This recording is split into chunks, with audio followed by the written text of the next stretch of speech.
মদিনার মসজিদে নামাজ পড়ছেন আবু সাঈদ খুদরি রাদিয়াল্লাহু তাআলা আনহু। ওইখানে তখন গভর্নর আছেন মারওয়ান। মারওয়ানের একটা ছোট বেটা, এখন পূর্ণ সাবালক হয়নি, এই 10 থেকে 12 বছর বয়সের ছেলে মসজিদে দৌড়াদৌড়ি করছে। একবার আবু সাঈদ খুদরি যে জায়গাতে নামাজ পড়ছেন তার সামন দিয়ে চলে যাওয়ার চেষ্টা করেছে। তখন আবু সাঈদ খুদরি এমনি করে হাত দিয়ে ওকে ঘেরে দিয়েছেন, দিয়ে ইশারা করে বলছেন, চলো এদিকে হও, এদিকে আসবে না। একবার ইশারা পেল, ঘুরে চলে গেল। তারপরে আবার নামাজ শেষ হয়নি, আর মাঝখানে ফের সামন দিয়ে গত হওয়ার চেষ্টা করছিল, হাত দিয়ে আটকে দিচ্ছেন, এই মুখে কথা নয়, হাত দিয়ে আটকাচ্ছেন, সামনে দিয়ে যাবে না নামাজি। এইবার একবার মানলো, দুইবার মানলো, তৃতীয়বারের বার আবার সামন দিয়ে যখন গত হতে যাচ্ছিল, হাতটা যেমনি বাড়িয়ে দেওয়া, হাতটাকে ঠেলে পার হয়ে চলে যাবে জোর দেখিয়ে ছেলেটা এইরকম করছিল। আর যেমন একটু হুজ্জতি করা, আবু সাঈদ নমাজ পড়া অবস্থাতেই পড়াম করে একটা চড় বাচ্চাটার গালে কষে দিলেন। বাচ্চা কাঁদতে কাঁদতে বাপের কাছে গেল, আমাকে মারলো জি আব্বা। কে মারলো? মসজিদে একটা বয়স্ক লোক নমাজ পড়ছিল, ওই আমাকে মারলো। তো রাজ্যপালের বেটাকে মারবে, এ কি আর হয়? এক পা দুপা করে মারওয়ান চলে এসেছেন মসজিদে। আসার পরে যদি দেখছেন তো আর কেউ নাই, যে এক জালিলুল কাদার সাহাবী আবু সাঈদ রাদিয়াল্লাহু তাআলা আনহু। দেখে গরম ঝাড়বে, কি মিঠা ভাষাতে বলছে, লেমা জারাবতা ইবনা আখিকা, আপনি আপনার ভাতিজাকে মেরেছেন কেন? কিসের জন্য চড় মেরেছেন? আমার ছেলেটা আমার সামনে হাউমাউ করে কাঁদছে। আবু সাঈদ তখন বলছেন, ইন্নী মা জারাবতু ইল্লা শায়তানান, আমি মানুষকে মেরেছি বলে মনে হয় না, আমি মিনিট 5-10 আগে একটা শয়তানকে একটা চড় মেরেছি, এটা আমার মনে পড়ছে।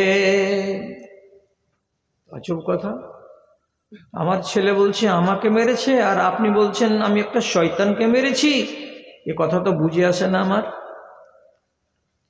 তখন আবু সাঈদ বলছেন, আমাকে নবীজি বলেছেন, নামাজের সামান দিয়ে কেউ যদি গত হয়, রাসূলুল্লাহ হুকুম করে বলছেন, ফালিয়াদরাহু, সেজন্য হাত দিয়ে তাকে আটকিয়ে দেয়। ফাইন আবা, হাত দিয়ে আটকানোটাকে সে যদি না মানে, না রুকে, গায়ের জোর দেখে যদি সামন দিয়ে গত হতে যায়, তো রাসূলুল্লাহ বলছেন, ফালিয়ুকাতিলহু ফাইন্নাহু শায়তান, তার সঙ্গে লড়াই করো, তার মানে কি শক্তি দেখাও, কেন যে এটা মানুষ নয়, এটা হলো শয়তান। তোমার ছেলে 2 বার আমি আটকেছি, মানেনি বাধা, তৃতীয়বার চেষ্টা করছিল, গার জোর দেখে আমার সামন দিয়ে চলে যাবে। অতএব রাসূলুল্লাহর হাদিস অনুযায়ী এই ছেলেটার চরিত্রটা হচ্ছে শয়তানি চরিত্র, এবং ওকে মারার জন্য রাসূল আদেশ করেছেন যে ওকে ওর সঙ্গে লড়াই করো। লড়াই করো মানে মারো, মেরে তাকে আটকাও। আমি তার গালে চড় মেরেছি, রাসূল বলছেন ফাইন্নাহু শায়তানুন, যেহেতু সে শয়তান। তোমার এটা বেটা হলে কি হবে? তার আখলাকটা হচ্ছে শয়তানি আখলাক। এবার বলো তোমার কি কথা বলার আছে? মারওয়ান উনি তখন এত বড় একটা জালিলুল কাদার সাহাবীর মুখ থেকে যখন রাসূলুল্লাহর কথাটা শুনতে পেলেন যে এটা তো ন্যায্য কথা, মুনকার হতে গেলে হাত দিয়ে আটকাতে হবে, সে রাজার ছেলে হোক আর সে প্রজার ছেলে হোক, এটা দেখার বিষয় নয়। তো আপনি তো ঠিকই করেছেন। তাহলে ছেলেকে আর কোনো কথা না বলে, আবু সাঈদ রাদিয়াল্লাহু তাআলা আনহুকে কোনো কথা না বলে, কান্না করা বাচ্চাটাকে বলছে, চলো বাবা, চলো চলো চলো, বাড়ির দিকে চলো। ছেলেটাকে বাড়ির দিকে নিয়ে চলে গেল। ছেলে বুঝতেও পারলো না যে আমার বাপ প্রতিশোধ কেন নিল না, বা গাল কেন দিল না, বা মারার কেন চেষ্টা করলো না। আপনি কি দেখলেন এই সহিহ হাদিসটা থেকে? ইবনে সুনানে নাসাইর ভিতরে হাদিসটা আছে। কি শিখলাম? যদি এমনটা হয় যে দিনের বিরুদ্ধ কাজ হচ্ছে, তাহলে আমি যদি এ কাজে নিজেকে তৈরি না করি, তাহলে আমি খায়রুল উম্মত হলাম কি করে? আর যে খায়রুল উম্মতের সার্টিফিকেট, যে সবাদের আগে আমরা জান্নাতে যাব, আমার সার্টিফিকেটটাই তো ঠিক থাকলো না।